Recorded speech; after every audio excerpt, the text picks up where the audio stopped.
morning guys! Ayan, lobat na pala, hindi ko na-charge. So, today is Sunday! Wala akong gala. Bukas ay Pasko na! Tayo ay maglalaba ngayon. E-edit na naman. Wala naman kasi akong pang Noche Buena.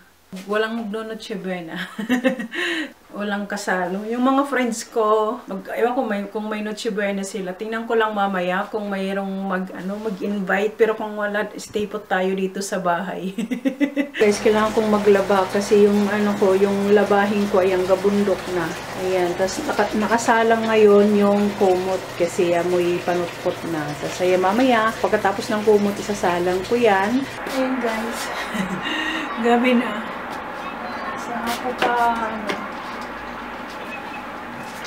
saan ako pa isasampay yun. Yung kumot ko pala, nasampay ko na.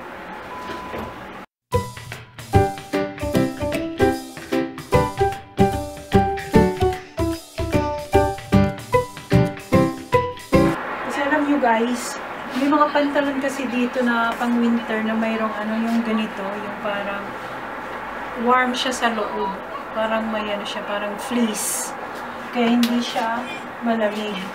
Ang problema, hindi ko to siya araw-araw nilalabhan. Kasi sa isang week, minsan dalawa o di kaya tatlong suot ko yan. Kasi nagsusuot pa ako niyan guys ng yung parang tights, parang yung tawagin nila dito nebuk, yung parang warm siya sa loob. Kaya minsan tatlong araw.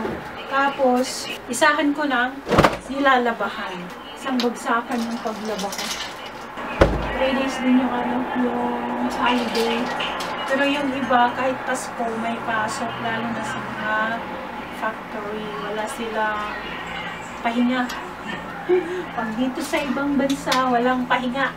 Kailangan mong magtrabaho para may pangbayad sa mga bayarin. Ayan, nilipat ko kayo dito guys, para makita niyo ako. Charot.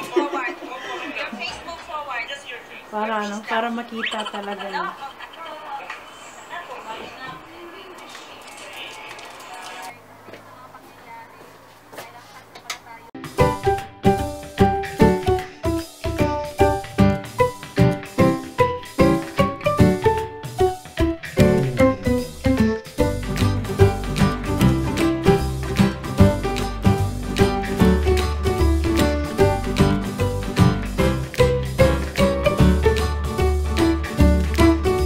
Guys, tapos na yung kanina na nilabhan ko. Ngayong gabi ko lang nasampay. Tapos meron pa ako ditong labahin. So, ayan. Isara ko na kasi sa bintana malamig. Ito lang yung dinner ko tonight. Banana na may gatas na nilagyan ko ng almond at walnut. So, ayan. Yan lang ang kainin natin. Tapos, meron ako ditong tsaa. Ayan. Sige, kain tayo ng dinner. Wala tayo kasing pang Noche Buena. Yan lang.